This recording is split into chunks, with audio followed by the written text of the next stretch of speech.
ලෙස දෙව් බඹුන් දෝතින් පිදුනේ පින්බිමේ මස් පිටක් ගිලිහි නොයන්නට රන් මැටක් ඇත සිව්කොනේ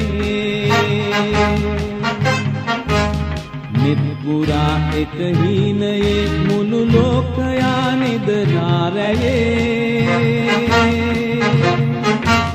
දේශයේ මුර දේවතා එලිරෑ පුරා දැල්වී තියේ